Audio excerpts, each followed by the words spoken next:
First question that I would like to ask is, how can we use telemedicine in our practices? So we are doctors, we are different kinds of doctors. Some of us are general practitioners, some of us are family medicine people, some of us are specialists, some of us are pathologists, radiologists. I have had a whole plethora of questions on how can I use telemedicine in my practice. So let's start this by asking Dr. Ravindra. Dr. Ravindra Wankhedkar, how do you suggest that we can practice this, and how can we use telemedicine in our practices? Dr. Ravindra. We can't hear Dr. Ravindra.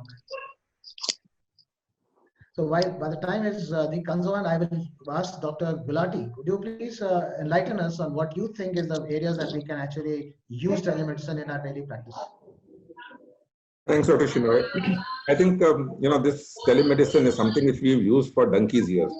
The only thing is that we were using it without the term of telemedicine because all of us are friends, all of us are social beings, and over a period of time, who has not got a telephone? Yaar mere kaan mein dard ho rahi hai, main kya karoon?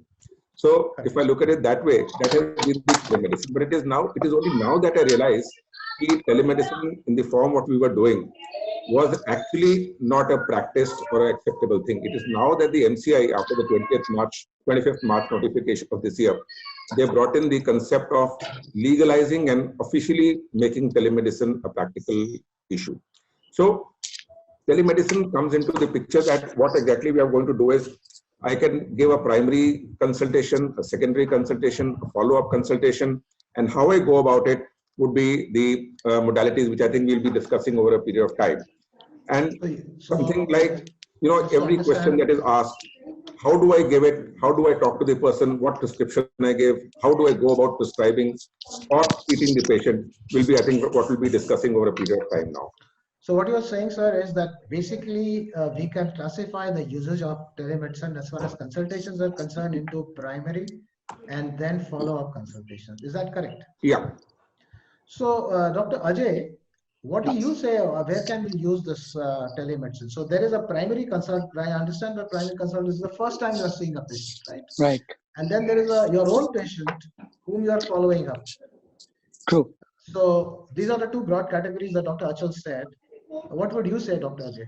What would you like to add? In addition, I would like to add emergency teleconsultation also, where in case of an emergency, a person calls you up and you just guide him what is to be done as an immediate care and where he has to go for urgent care. That is another way that you can really guide a person on telemedicine. Secondly, in cases of such calamities, natural infectious disease, the way we are facing today, telemedicine has, out of the blue, it has gained so much of importance because of the lockdown. People unable to commute so much distances and not allowed to come out of their house. Telemedicine plays a really very important role. So you're saying that you can use primary consultation, follow-up of cases. Then you said you can also use them in emergency in triage, because you can actually say, yes, there's a problem, you should do this, that's triage. And then you are saying you can also use them in cases of a calamity like ours, where we are locked down, and provide access to proper consults. Dr. Ravindra, what do you say, sir?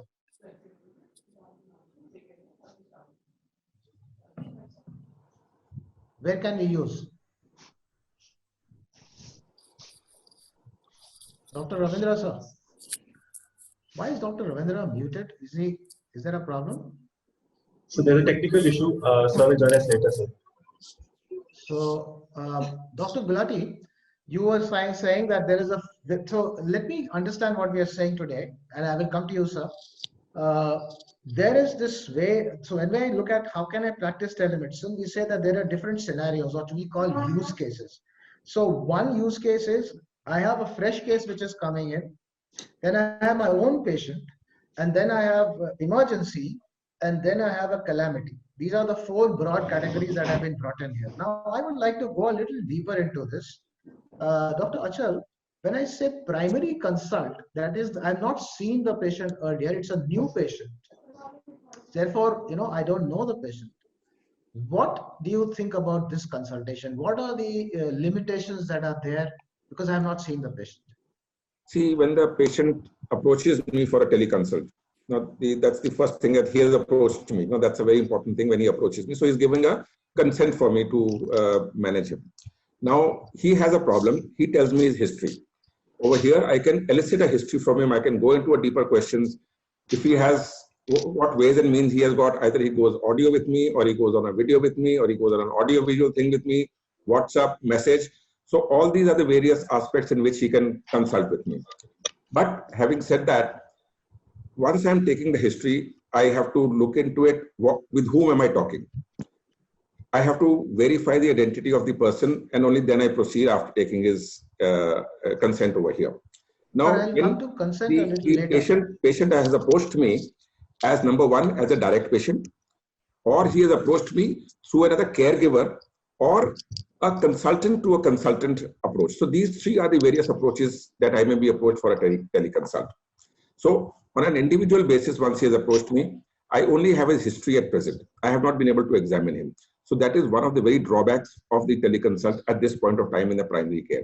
So when I'm looking at primary care, I need to keep one thing in mind. Whatever I'm doing, I have to stay within the realms of the acts of the medical council, which are as they are existing. So I cannot break those rules and regulations of giving any consultation. So I have to be very sure my diagnosis is correct and I need to analyze it. So first is going to be the history taking. If I can read something, I advise him something, or I can ask for an investigation. So this becomes a primary consult. Then it comes as a follow-up consult. That is. Can I hold on here, sir, if you don't mind? Yeah. Let me clarify what you said. So there is a person whom you have not met before. They have consulted you, and you have taken their history. It is possible that they may have shown you some reports which you can see, and on that basis you are able to give them some advice. Now, unfortunately, thanks to the guidelines that have come in now, and we are mixing this, and I'll go the guidelines a little later. What you are saying I am is now that, on my laptop. Thank you, sir. We can hear you, Dr. Wankhedkar. Thank you. Pleasure to have you. Took a little while, but Dr. Wankhedkar is here. Thank you, sir. Thank you for joining. Appreciate that. So, Dr. Gulati, coming back to primary consult, I have taken your history. I have seen your reports, but I'm still limited to the amount of prescription or the kind of prescription I can give you by the MCI guideline which is coming. That's one. So, based on this, there are a lot of platforms where there is this whole business of chatting happening. You can chat and ask a question, and then can get an answer for that. Now, under the MCI guideline, the doctors who have been chatting till now, where will they go now? And I would like Dr. Gulati and then Dr. Ravindra to answer this question. Where will they go now, meaning?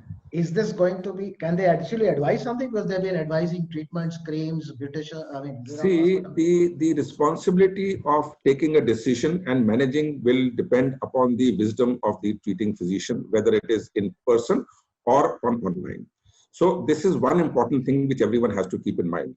So whether you're going to diagnose it and prescribe him, or you are going to manage him, or you are going to ask him any other specific investigation, or you are going to ask a healthcare giver to examine him and give you the information, this will depend upon the wisdom of the person with whom the teleconsult is happening. So this is one thing which you need to keep in mind. Teleconsult, I was just talking about the chat system. Anyway, I'll come to this question again. Dr. Ravindra, what would you like to say?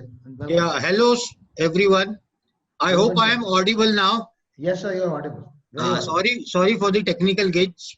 And I first would like to congratulate Dr. Shenoy for hosting such a telecon on such an important and burning issue.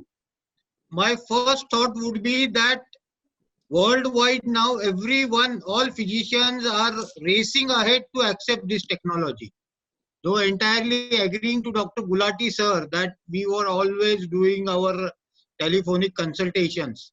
But now I think the fear of one's life has really motivated the physicians worldwide to accept and rush for this technology.